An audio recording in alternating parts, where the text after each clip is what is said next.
The first crack of thunder sounded like the sky itself was splitting open. Clara tightened the sash of her robe and moved through the darkened hallway on practiced, quiet feet. Rain lashed against the windows of the calm, orderly home she'd built. Her first stop was Leo's room, finding the 8-year-old sleeping soundly, a comic book splayed on his chest.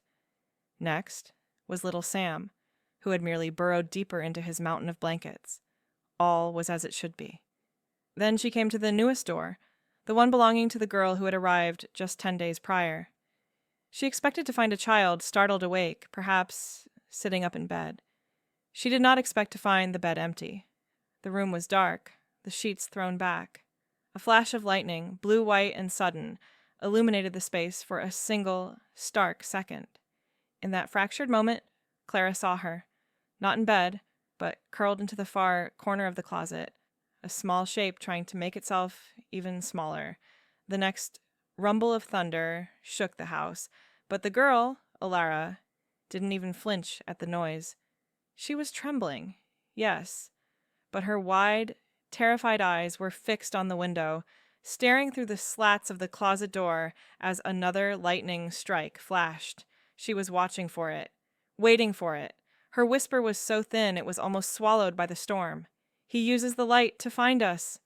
That terrifying night stood in such sharp contrast to the girl's quiet arrival just over a week before. Clara's home was a place of soft colors and predictable rhythms, the walls adorned with a rotating gallery of artwork from the children who had found shelter there. A lumpy clay pot from Leo sat on the windowsill. A vibrant, messy painting from a previous foster daughter was framed in the hall. It was a home that spoke of care, of patience. When the caseworker had walked Alara up the path, the girl seemed to absorb the quiet rather than contribute to it. At 10 years old, she was small for her age, with hair the color of dark sand and eyes that noticed everything while giving nothing away. Clutched tight against her chest was a black hardcover notebook, its edges worn soft from use. It never left her hand. Her file was, like so many others, a study in bureaucratic vagueness. It noted a series of rapid placements, moving through 4 homes in the past 2 years. The listed reasons were the standard unhelpful phrases: adjustment difficulties, needs a different environment. There was no mention of significant trauma, no history of behavioral issues that would explain the constant moving. It was a file that suggested a quiet, perhaps withdrawn child, but not a deeply wounded one. Clara's first observations told a different, more subtle story. She saw how Alara would subtly angle herself away from the bright overhead light in the kitchen, how she preferred the softened lamplight of the living room in the evenings. She saw the way the girl's fingers would trace idle, intricate patterns on her jeans, concentric circles, interlocking loops, a silent, self-soothing habit. And then there was the bedtime ritual. After a bath and a story, Clara would tuck her in. But after the door was closed, Alara would get out of bed.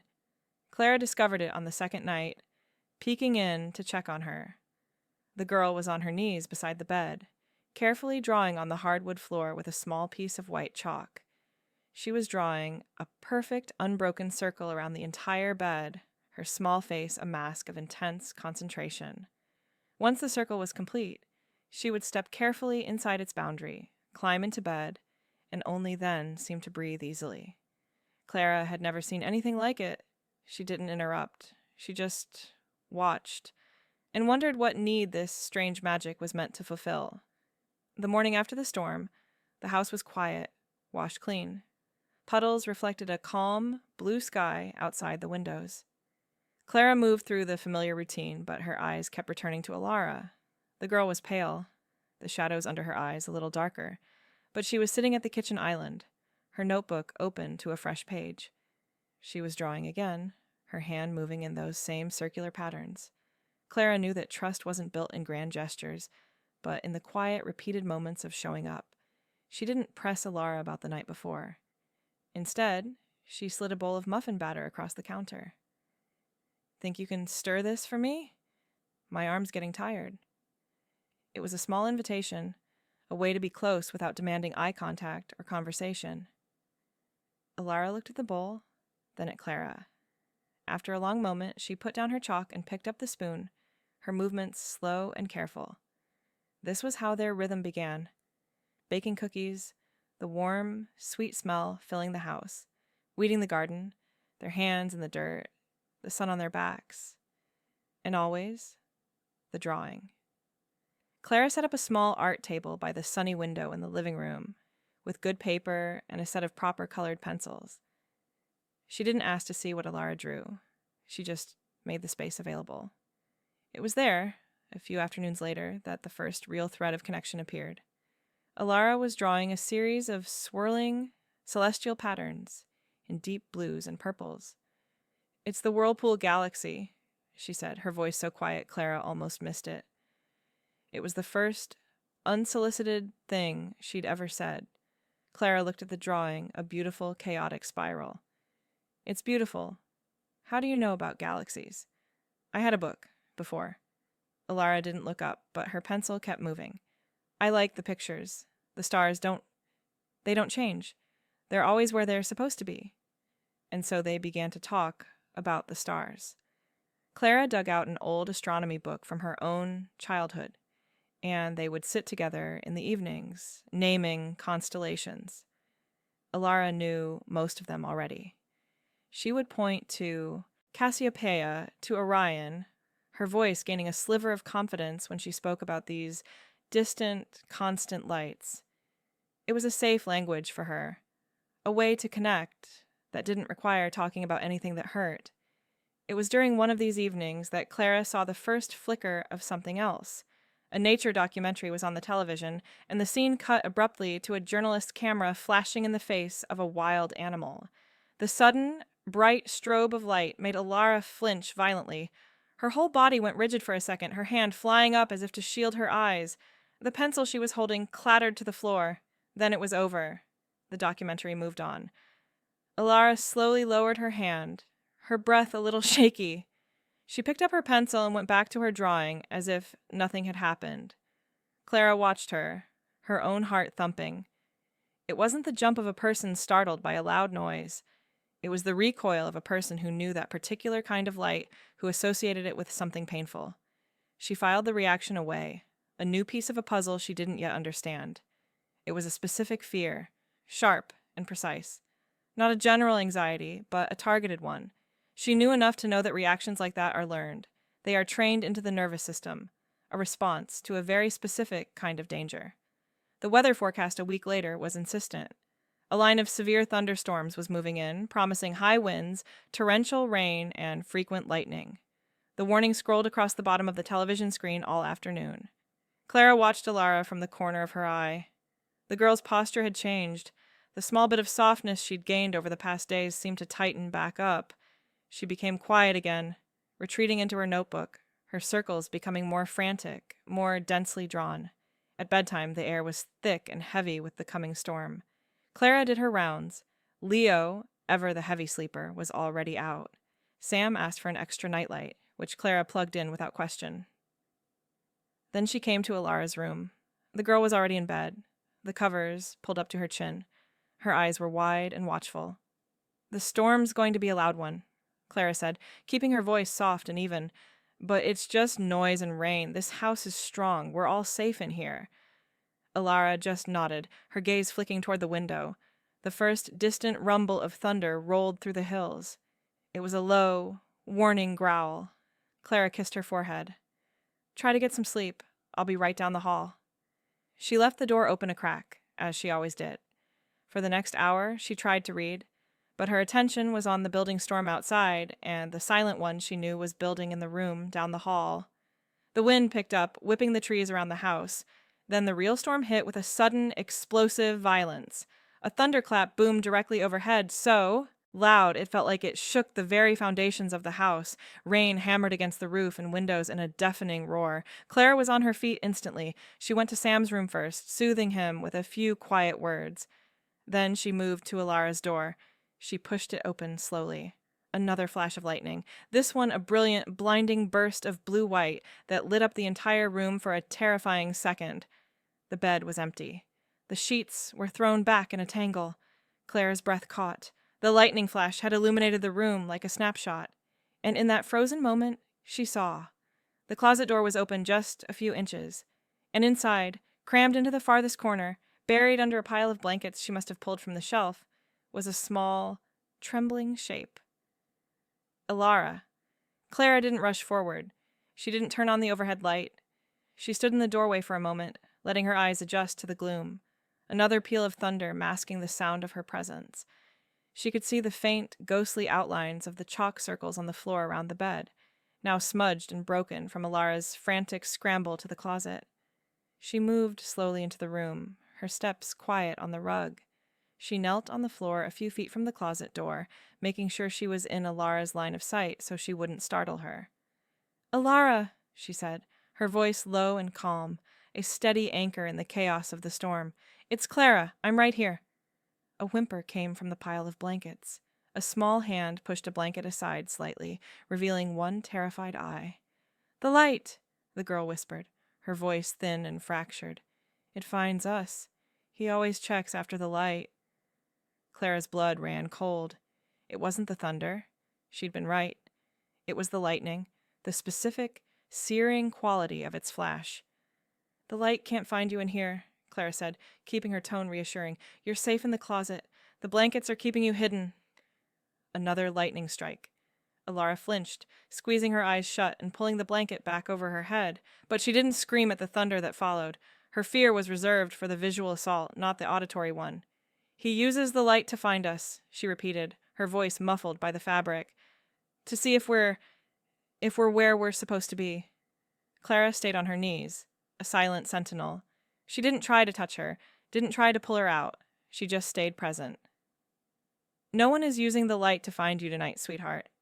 It's just a storm. It will pass." The girl's breathing was ragged. Panicked. "He takes 3 steps from the door. Always 3 steps. Then the light is so hot." The fragments were like pieces of a horrific mosaic. Clara's mind, trained in trauma response, began to assemble them. This wasn't an irrational fear of bad weather. This was a precise, conditioned panic, a response drilled into her by repeated, terrifying experience. Someone had used a bright, sudden light, a flashlight, a spotlight, as a tool of control, of punishment. They had a pattern, a routine. 3 steps from the door, the light was used to check, to find children who were out of place. The fear was so specific, so detailed, it could only have come from real, repeated trauma. She recognized it now, a dark echo from her training seminars. It was about control through anticipation, about the terror of the moment before the punishment, the beam of light sweeping a dark room. The storm wasn't the trigger. It was a horrific reenactment. The lightning was mimicking the flashlight. The thunder was just background noise. Ilara wasn't afraid of the storm. She was trapped in a memory, reliving a nightmare where light meant pain. The storm eventually wore itself out, leaving behind a heavy, dripping silence. Ilara, exhausted from the terror, had finally fallen into a fitful sleep in her own bed, her small hand still clutching the edge of the blanket like a lifeline. Clara remained in the chair beside her for a long time, watching the steady rise and fall of her shoulders, her mind replaying those fractured whispers. "He uses the light to find us." 3 steps from the door. The light is so hot. Once she was certain the girl was deeply asleep, Clara's eyes drifted to the nightstand. The black notebook sat there, placed with its spine perfectly aligned with the edge of the wood. It felt like a violation, a breach of the fragile trust they were building. But the whispers in the dark had changed the equation. This was no longer about curiosity. It was about protection. She picked it up, its cover cool under her fingers. She carried it to the kitchen, under the soft glow of the under-cabinet lighting, and opened it. The pages were a testament to a mind trying to make sense of the incomprehensible. They weren't filled with the galaxies and stars she drew during the day. These were darker, more frantic. Page after page depicted the same scene from different angles. A dark room, a cot, and a single, brutal beam of light cutting through the blackness from a high angle like a spotlight from a ceiling. The beam always ended on the empty cot, searching. Interspersed with these were pages and pages of circles, not the free-form spirals of her daytime art, but precise, measured, concentric rings, Some were labeled with numbers, arm's length, 2 steps, as if she was calculating a radius of safety. She was mapping a defensive perimeter. Then Clara turned a page, and her breath caught. It was a detailed drawing of a small, thin wrist. Drawn on the wrist was a distinct L-shaped mark. It wasn't a drawn-on symbol. The lines were raised, angry.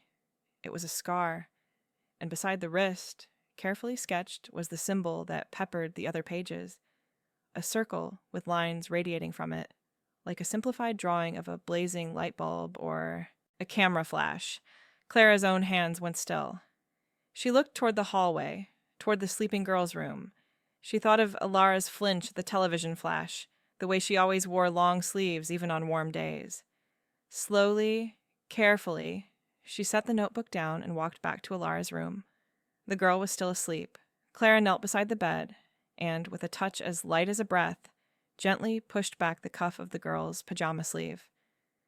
There it was, on the tender skin of her inner wrist, faint but unmistakable. An L-shaped scar, pale and smooth against her skin. A perfect match for the drawing. It was proof. The nightmares in the notebook weren't just imagination. They were a record. The first gray light of dawn was filtering through the kitchen windows when Clara finally picked up the phone. Her hand was steady, but her insides felt like a tangled knot. She'd spent the hours since the storm, motionless in that chair, the image of the scar and the drawings burned onto the back of her eyelids. She couldn't unsee it. She dialed a number she knew by heart, the line ringing twice before a warm, alert voice answered. "Clara? Do you know what time it is? Is everything all right?" It was Maya. Retired now, but after 40 years in child services, her mind was a living archive of cases and patterns. She never truly slept. She was just waiting for a call like this.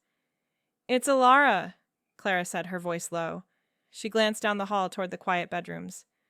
The new placement, the storm last night. It wasn't the thunder, Maya. It was the lightning. She hid in the closet, terrified of the flashes. "She said things." She heard the shift on the other end of the line, the sound of Maya sitting up, the rustle of bed sheets. "What kind of things?" She said, "He uses the light to find us." She said he takes 3 steps from the door, that the light is hot. Clara took a breath, the words feeling both too real and utterly surreal to say aloud. And I found her notebook, drawings of a spotlight scanning a dark room, pages of circles with measurements, and a drawing of a specific scar on a wrist next to a light symbol. Maya, she has that exact scar on her wrist. The line was silent for a long moment. Clara could almost hear the gears turning in her friend's formidable mind, the mental filing cabinets opening and closing. "A conditioned photic response," Maya said finally, her voice grim, all traces of sleep gone. "It's a control technique, uses sudden, intense light as a negative stimulus. It's outdated. Brutally so. Creates a state of hypervigilance. The child becomes terrified of the trigger, which makes them easier to control through the fear of it happening again. The circles, she's trying to map a safe zone, a place the light can't reach." Clara's grip tightened on the phone. Hearing the clinical terms made the horror both more real and more manageable. It had a name. It was a known thing. Who would do this? And why isn't it in her file? "Because people who use methods like that are clever," Maya said, her tone flat. "They're often in positions of authority. They know how to hide it behind excuses. Sleep issues, night terrors, behavioral problems that require firm boundaries. They count on the system being overworked, on foster parents being told they're misinterpreting, being too emotional." She paused.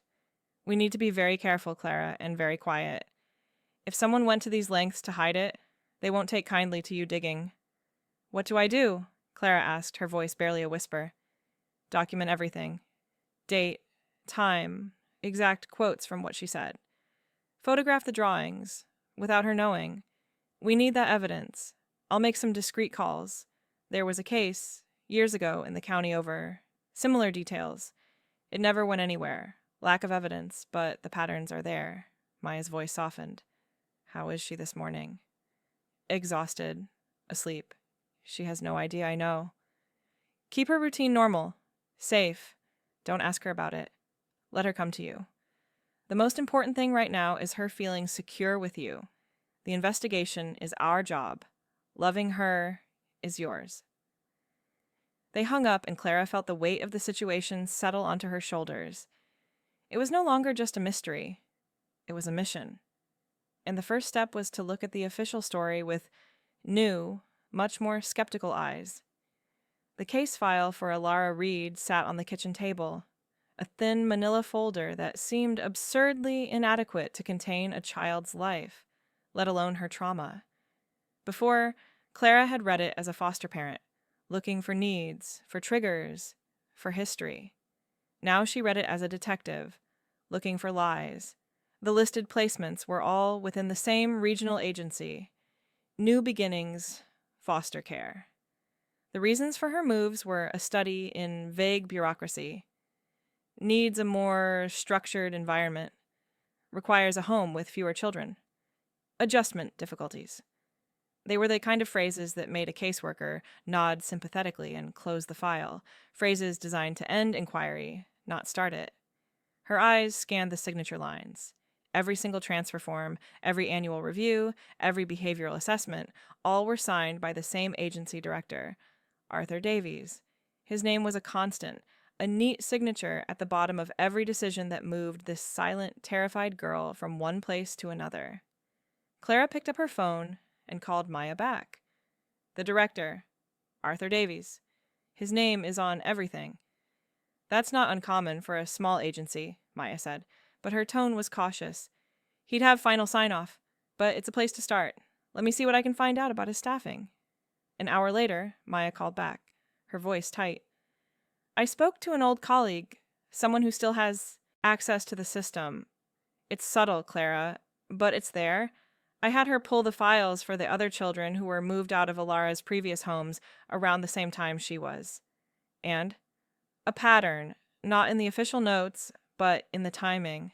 In each home, within a few weeks of Alara being placed there, another child was suddenly transferred out. The reason cited every single time? Sleep issues disrupting the household, night terrors, sleepwalking. Clara's blood ran cold. She thought of Alara's precise, measured panic.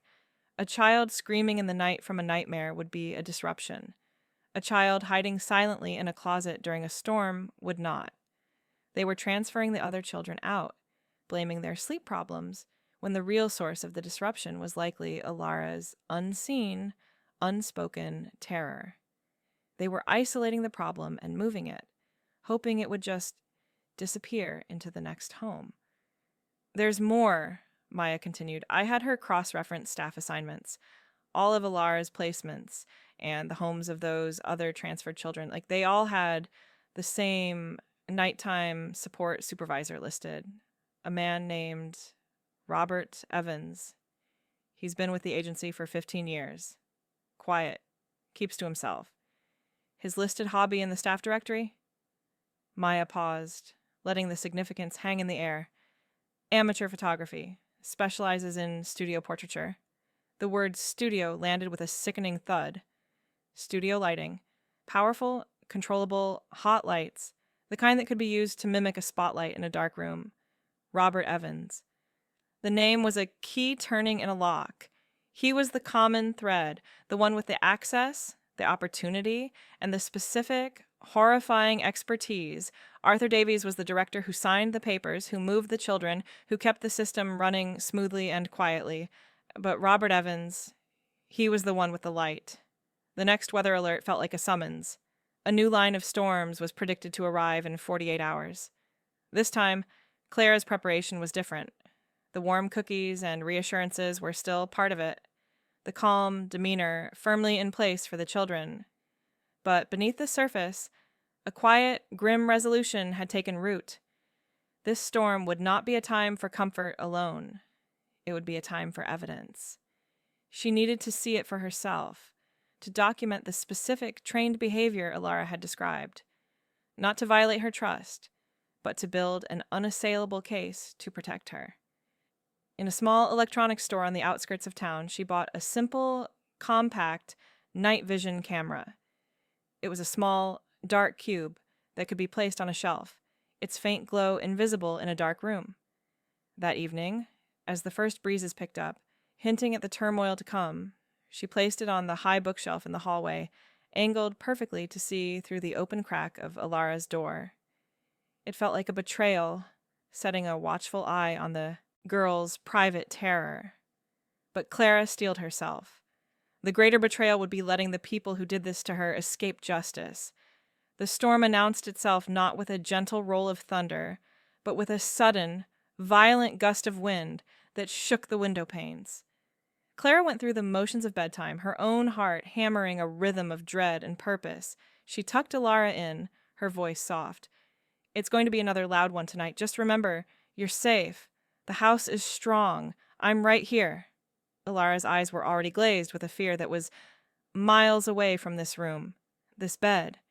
She merely nodded, her fingers gripping the sheet. Clara retreated to her room, leaving all the doors ajar. She opened the camera's companion app on her tablet, the screen glowing softly in her dark room. It showed a grainy, green-hued view of the hallway and the slice of Alara's room. The first lightning strike was a tremendous, blinding flash. On the screen, Clara saw Alara's small form sit bolt upright in bed, but she didn't cry out. She didn't run for the closet immediately. Instead, she did something else, something that made Clara's blood run cold. She slipped out of bed and dropped to her knees on the floor. In the eerie night vision glow, Clara watched as the girl's hands patted the ground, finding her piece of chalk.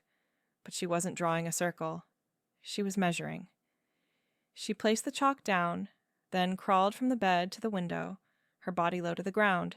She stopped, stood up, and took 3 deliberate steps from the windowsill toward the center of the room. She marked the spot with her toe.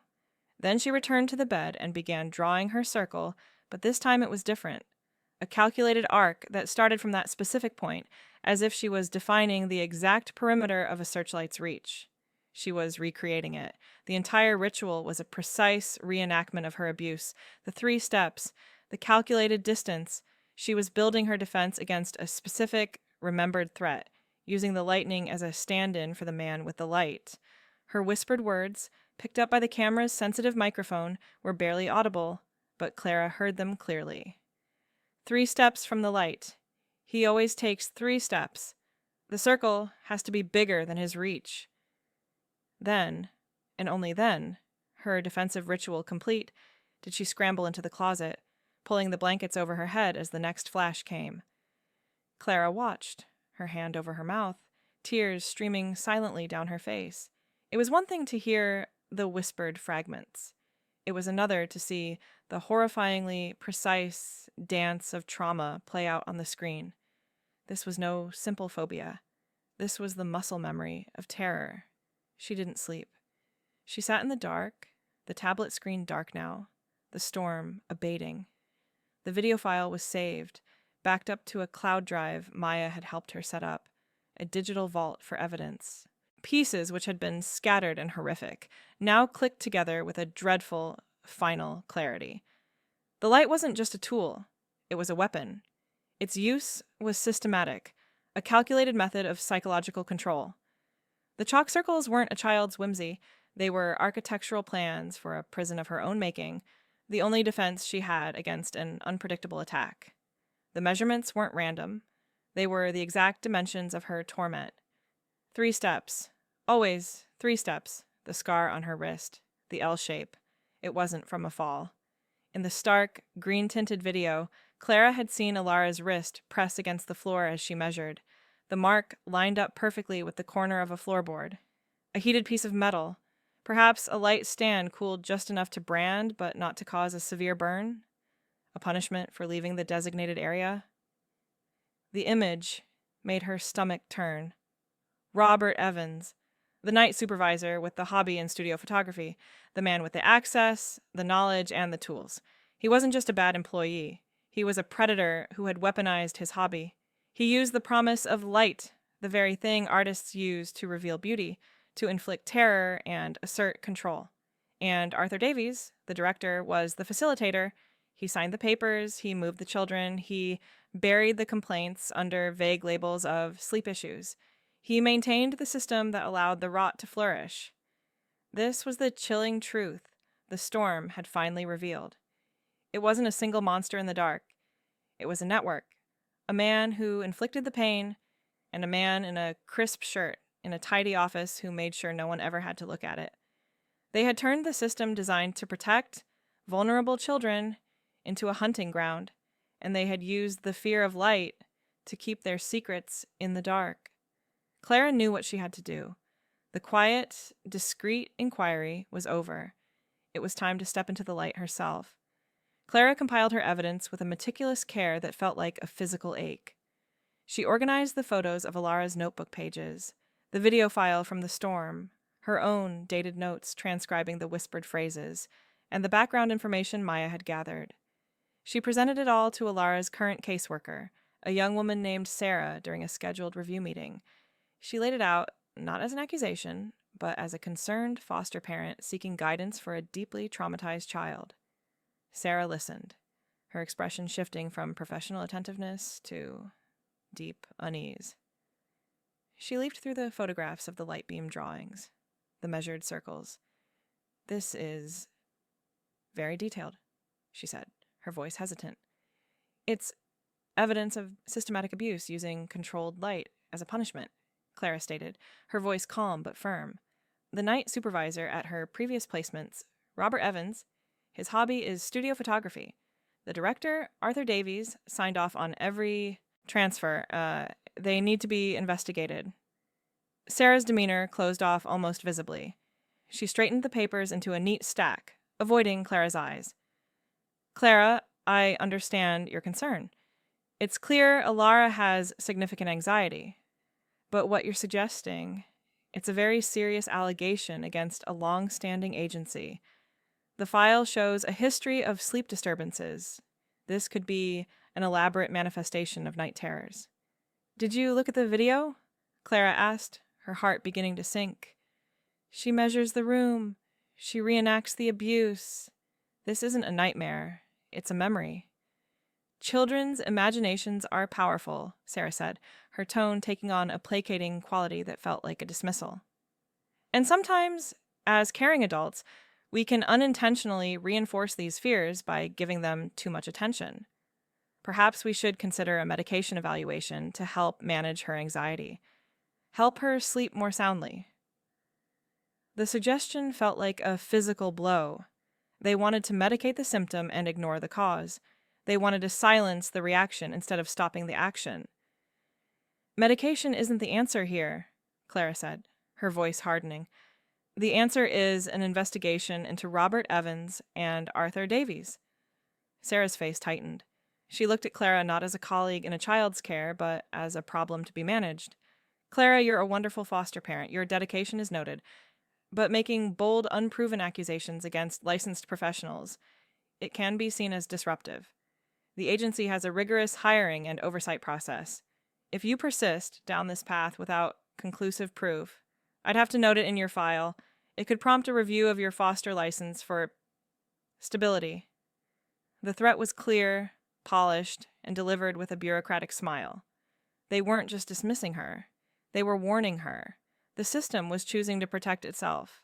Arthur Davis's signature was on her licensing paperwork, too. His word against hers would be no contest. She was an emotional foster parent. He was a respected director. The math was simple, and it was brutal. Clara left the meeting feeling hollowed out. The bright sunlight outside the agency office felt obscene. They weren't going to help. The official channels were closed. Maya had warned her about this. The system's incredible ability to absorb criticism and maintain a smooth, unblemished surface. They would rather label a child as disturbed and a parent as unstable than confront a rottenness within their own ranks. She drove home, her hands gripping the wheel. She thought of Alara's small, measured steps in the dark, the precise 3-step measurement. They were trying to make her feel crazy for seeing a pattern that a 10-year-old had mapped out in chalk on her bedroom floor. She wouldn't let them. If the system was a wall, she would go around it.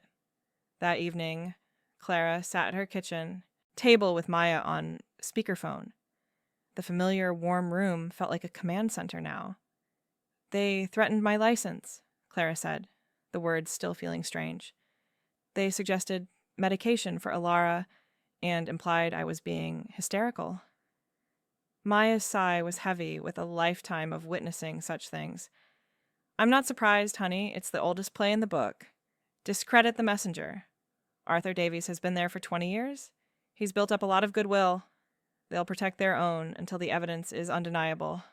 Her voice sharpened. So we make it undeniable. They began to build their case, not for the agency, but for a future they hoped would listen. Clara created a detailed timeline, logging every event from Alara's arrival to the second storm, attaching the video file and photo evidence to each entry. It was a chronological story of discovered trauma. Meanwhile, Maya used her network of retired colleagues. She didn't ask about Alara or New Beginnings directly. Instead, she asked old friends if they'd ever encountered cases with unusual light sensitivity or specific bedtime rituals involving measurement. The questions were vague enough not to raise alarms, but specific enough to find a signal in the noise. A few days later, she called Clara back, her excitement palpable. I found two other foster parents from different towns, but their kids were also placed through New Beginnings briefly. Both had little boys, different ages, both transferred out for severe sleepwalking. When I described the behavior, not the cause, just the behavior, hiding, measuring space, fear of sudden light, both of them went quiet. Then they told me stories, almost identical to yours. Clara's heart hammered against her ribs. Did they report it? They tried. They were told the same thing you were, that they were misinterpreting, that the child had anxiety, to focus on providing a calm home.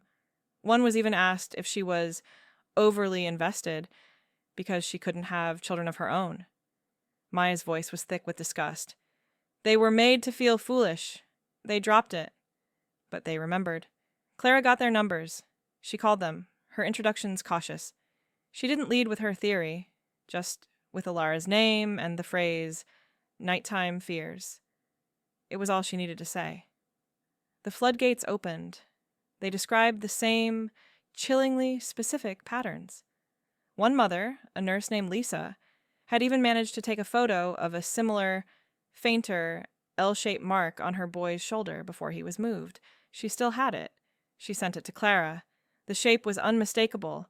The pattern was no longer just a theory in a notebook. It was a trail of broken children, their pain erased by vague paperwork, and the threat of being labeled a difficult parent. Robert Evans's name came up in both conversations. He had been the night aide assigned to their homes during the I Gaisai placements. The final, horrifying piece came from an online search. Clara, feeling like she was moving through a dream, spent an evening on foster parent forums and support groups. She used anonymous profiles, searching for keywords. Light fear, measuring, night supervisor. In a closed, members-only group for adoptive parents of traumatized children, she found it. A thread from over a year ago. A woman asking if anyone else's child had a strange, specific fear of camera flashes or spotlights. The comments were a heartbreaking roll call. 7 different parents responded. Not all from New Beginnings, but from agencies in neighboring regions. But 3 of them were. And all 3 mentioned their child had a distinctive small scar. One described it as a little L-shaped burn. Clara screenshot the thread. She didn't post. She just collected the evidence, her hands cold. This wasn't an isolated monster. It was a predator who had been working undetected, maybe for years, sheltered by a system that valued its own reputation above the children in its care. The case was no longer just about Alara. It was about all of them. The waiting room of Dr. Aris Thorne's office was a world away from the sterile, fluorescent-lit corridors of the agency. Soft, earth-toned carpets, walls hung with children's vibrant art, and a low shelf filled with well-loved toys and books. It smelled of citrus and clean linen. Clara sat with Alara, who was quietly arranging a set of smooth-colored stones into one of her intricate circular patterns on the low table. Her movements were calm here, in this space designed for safety. Dr. Thorne emerged, a woman with a gentle smile and perceptive eyes that seemed to take in the entire room at a glance. Alara, I'm Eris. I've heard you're quite the artist. Would you like to come see my drawing room? I have markers that smell like grapes. Alara looked at Clara, who gave a small, encouraging nod. She took Dr. Thorne's offered hand and disappeared into the inner office. An hour later, Dr. Thorne asked Clara to join them.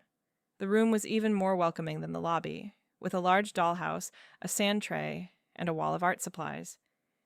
Alara was at a small table, deeply focused on drawing a sun with a smiling face, its rays extending to touch a small figure standing below it. Alara has given me permission to share some of our talk, Dr. Thorne began, her voice low and even. Clara, what you've observed is textbook complex post-traumatic stress disorder. This isn't a simple phobia. Her responses are too specific, too rehearsed. The measuring, the ritualistic circling, the hypervigilance focused on light stimuli. This is the architecture of survival. She's not being imaginative. She's recreating her lived experience in a desperate attempt to master it. She gestured to a series of drawings Alara had done during the session.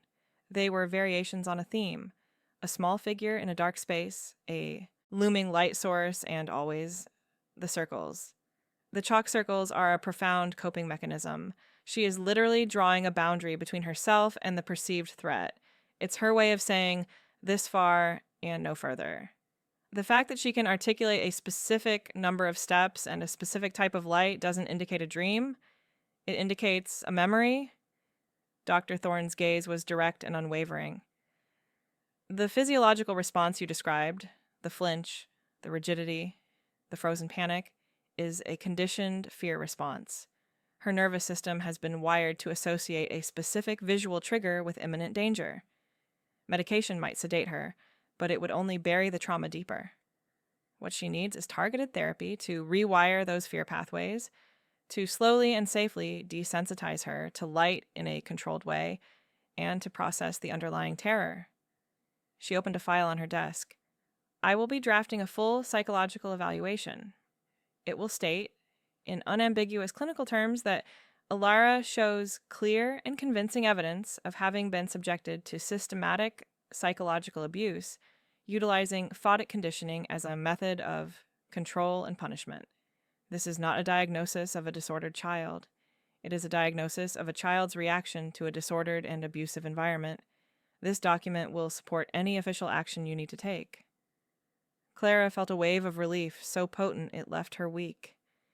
This was the validation she hadn't realized she needed so desperately. It wasn't just her anymore. It was her, Maya, and now a respected expert, all seeing the same terrifying picture. The professional wall of denial was about to meet a professional wall of facts.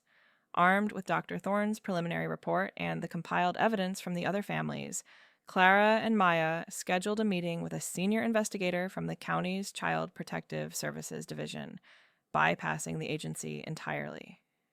Joseph Miller, Maya's lawyer friend, sat with them, his presence a silent promise of legal gravity. They laid it out on the conference table like a prosecutor presenting a case: the timeline, the photos of the drawings and the scar, the sworn statements from Lisa and the other foster mother, the screenshots from the online forum, the damning video of Alara's measured ritual, and finally, the powerful weight of Dr. Thorne's clinical assessment. The investigator, a weary-eyed man named Gerald, with the look of someone who had seen too much, listened in stony silence. When they finished, he let out a long, slow breath. This is exceptionally well documented, he said, a note of reluctant respect in his voice. The pattern is clear, and this Evans character, the photography angle is a hell of a thing. He picked up the file. I'll need to take this to a judge. We'll get a warrant for his home, today. The execution of the search warrant on Robert Evans's modest suburban house was a quiet, efficient affair. Clara wasn't there, but Gerald called her a few hours later, his voice grim. "We found it. The basement. He'd converted it into a photography studio, but it wasn't for portraits." He paused. "There's a section curtained off, set up like a dormitory room.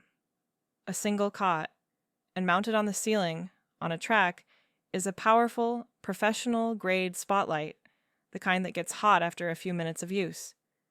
Clara's hand tightened on the phone, her knuckles white. "We found his logs," Gerald continued, his tone flat. "Not on a computer. In a handwritten ledger in a locked drawer. Dates, times, initials, session notes.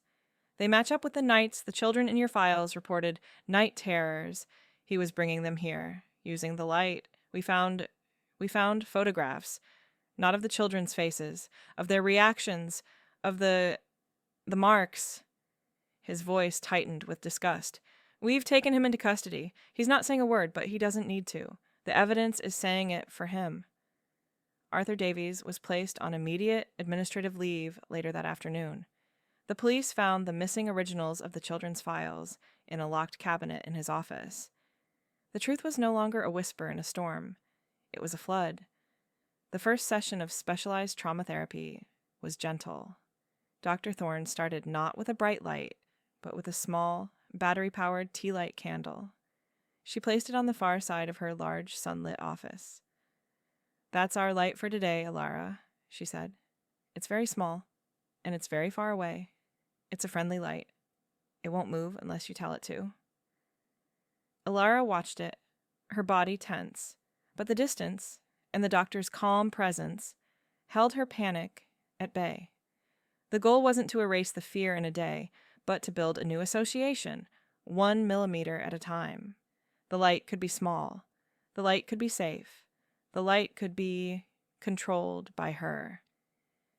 At home, Clara transformed Alara's room from a place of defensive rituals into a sanctuary of predictable light. She installed a dimmer switch on the overhead light, letting Alara choose its brightness. She bought a rainbow of gentle plug-in nightlights, a soft blue for the hallway, a warm orange for the bathroom, a calming green by her bed. The environment itself was communicating safety. You are in control here. The chalk, once a tool of desperate warding, began to lose its power. The circles on the floor grew fainter, swept away more often, and then, one day, they weren't redrawn. The space under the bed and the depths of the closet were just spaces, again, not refuges. During a quiet moment of drawing at the art table, Clara asked, "No circles today?" Alara looked down at her paper, a free-form drawing of a tree with sprawling branches. She shook her head. "I don't need them so much now." She was quiet for a moment, adding a few more leaves. "The light couldn't find me in the circle, but now the light is nicer here." It was the most profound summary of her progress anyone could have offered. The battle was no longer about hiding from the light. It was about learning to live within it without fear. The fallout from the investigation was swift and systemic. Arthur Davies was fired, and the state launched a full audit of New Beginnings foster care. The vague, unhelpful transfer codes like sleep issues and adjustment difficulties were replaced with a new mandatory protocol requiring a detailed, multi-page incident report for any sudden placement change, forcing transparency. All agency staff, from directors to night aides, were required to undergo new training developed with Dr. Thorne's input, specifically focused on recognizing the signs of non-physical, psychological abuse and the misuse of power dynamics. The training used anonymized details from Alara's case, the measuring, the specific light fear, the defensive rituals, as key teaching points. A support group, facilitated by Maya and Dr. Thorne, began meeting monthly. It was for the foster parents who had felt alone and disbelieved, for the Lisas who had been made to feel foolish, and slowly, tentatively, it also began to include some of the children, including 2 of the boys from the online forum who were now in safe, permanent homes. They didn't talk much at first. Sometimes they just sat and drew together. But they were in a room where everyone understood the meaning of a sudden flinch, where no one would ever dismiss a chalk circle as just a game. Alara's case, her name kept private, but her story anonymized and shared, became a catalyst. It was a dark story, but it forced a long overdue light into the dusty corners of the system. It was no longer enough to say a child was difficult. Now someone would always ask, why? The first session of specialized trauma therapy was a quiet revolution. Dr. Thorne didn't start with a bright light, but with a small, battery-powered tea light candle. She placed it on the far side of her large, sunlit office. "That's our light for today, Alara," she said. "It's very small, and it's very far away. It's a friendly light. It won't move unless you tell it to." Alara watched it, her body a tense line. But the distance and the doctor's calm presence held the sharp edge of her panic at bay. The goal wasn't to erase the fear in a day, but to build a new association, 1 millimeter at a time. The light could be small, the light could be safe, the light could be controlled by her. At home, Clara transformed Alara's room from a place of defensive rituals into a sanctuary of predictable light. She installed a dimmer switch on the overhead light, letting Alara choose its brightness, giving her the power she'd never had.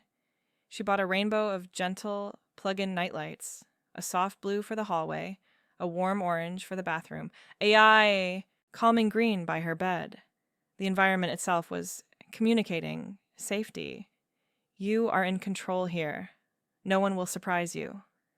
The chalk, once a tool of desperate warding, began to lose its power.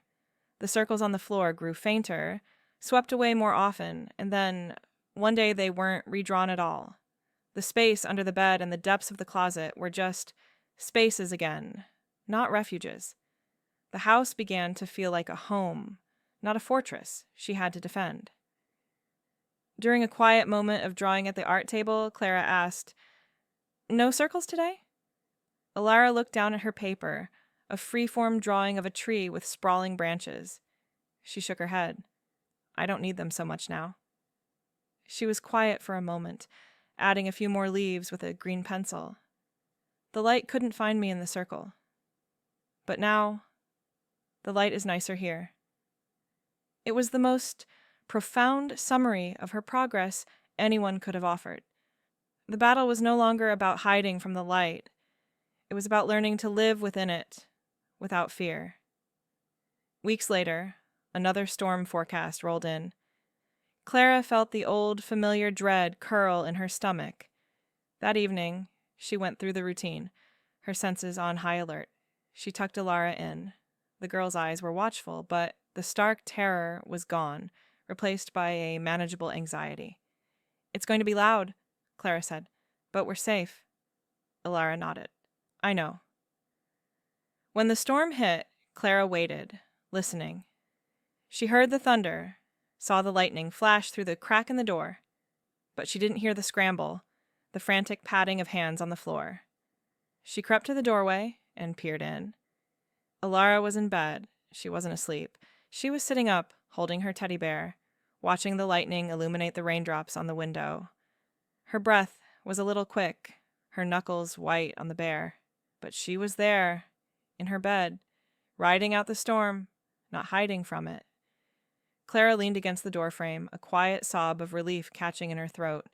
It was a victory not of absence, but of presence. She was still afraid, but she was no longer alone in her fear. The fallout from the investigation was swift and systemic, sending ripples through the entire child welfare community. Arthur Davies was not just placed on leave, he was fired, and the state launched a full forensic audit of New Beginnings foster care. The vague, unhelpful transfer codes like sleep issues and adjustment difficulties were abolished. In their place, a new mandatory protocol was implemented, requiring a detailed, multi-page incident report for any sudden placement change. These reports demanded specific observations, witness statements, and supervisory review, forcing a level of transparency that made it impossible to hide patterns of abuse behind bureaucratic jargon. All agency staff, from directors to night aides, were required to undergo new training developed with Dr. Thorne's input. The curriculum focused specifically on recognizing the signs of non-physical, psychological abuse and the insidious misuse of power dynamics. It used anonymized details from Alara's case, the measuring of spaces, the specific fear of particular light sources, the creation of defensive rituals as key teaching points. It was no longer an abstract concept. It was a real child's lived experience, a case study in hidden trauma. A support group, facilitated by Maya and Dr. Thorne, began meeting monthly in a community center with large, sunny windows. It was for the foster parents who had felt alone and disbelieved, for the Lisas who had been made to feel foolish for trusting their instincts, and slowly, tentatively, it also began to include some of the children, including 2 of the boys from the online forum who were now in safe, permanent homes. They didn't talk much at first.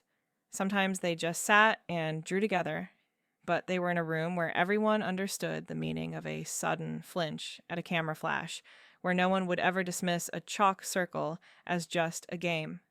It was a community built on the shared understanding of a specific kind of silence that had finally been broken. Alara's case, her name kept private, but her story anonymized and shared in training seminars and policy meetings, became a catalyst for broader reform. It was a dark story, but it forced a long overdue light into the dusty corners of a system that had prioritized its own smooth operation over the children it was meant to serve. It was no longer enough to say a child was difficult. Now someone would always ask, why? The question itself was the change. The final drawing was different from all the others. It filled the entire page with color and light. On the left side, rendered in softer pencils, was a lonely little girl curled up inside a dark cabinet, the lines tight and confined. But on the right, the page exploded in a riot of color from her best markers, a bright, open field of sunflowers under a brilliant yellow sun. And between the 2 halves, a woman with open arms was gently pulling the child from the darkness into the light. There were no circles containing the figures, no measurements, no boundaries, just free-flowing light and color and connection. At the bottom, in her still wobbly handwriting, Alara had written a single word, Mom. She presented it to Clara one evening, her expression solemn. Clara took the drawing, her eyes welling up as she took in the detail, the journey depicted from isolation to safety. It's us, Alara said softly, pointing to the 2 figures. You found me in the dark place. Clara pulled her into a hug, the paper crinkling between them. You found your way out, sweetheart. I just held the light. Alara nodded against her shoulder. The good light found me instead. The drawing was framed and placed in the center of the gallery wall in the hallway, surrounded by the lumpy clay pots, and vibrant paintings of all the children who had found safety in this home. It wasn't just a piece of art, it was a declaration, a before and after, a map of a healing heart. Clara's reflection on the entire experience was quieter, a lesson learned in the watching and the waiting. It was about the critical importance of listening to what children don't say aloud. The language of trauma is often spoken in flinches, in rituals, in the patterns they draw, and the spaces they avoid. It's about trusting the deep, gut-level instincts of a caregiver over the complacent reassurances of a system that would rather be efficient than right. The love was in the daily routines, the baking and the gardening, but the protection was in the refusal to look away from the truth, no matter how dark or inconvenient it was. Alara now sleeps through the night, the gentle glow of her green nightlight a comfort, not a warning. The thunderstorms still come, but they are just weather. The closet is for clothes, the floor is for dancing, and the light from the windows is just sunlight, waiting for the sunflowers in the garden to turn their faces toward it. If this story moved you, share where you're watching from in the comments. Your connection to these tales of quiet courage is what keeps them alive. Subscribe for more stories about the moments that change everything, and the people brave enough to listen. Alara now sleeps through the night, the gentle glow of her green nightlight a comfort, not a warning. The thunderstorms still come, but they are just weather. The closet is for clothes. The floor is for dancing. And the light from the windows is just sunlight, waiting for the sunflowers in the garden to turn their faces toward it. If this story moved you, share where you're watching from in the comments. Your connection to these tales of quiet courage is what keeps them alive. Subscribe for more stories about the moments that change everything and the people brave enough to listen.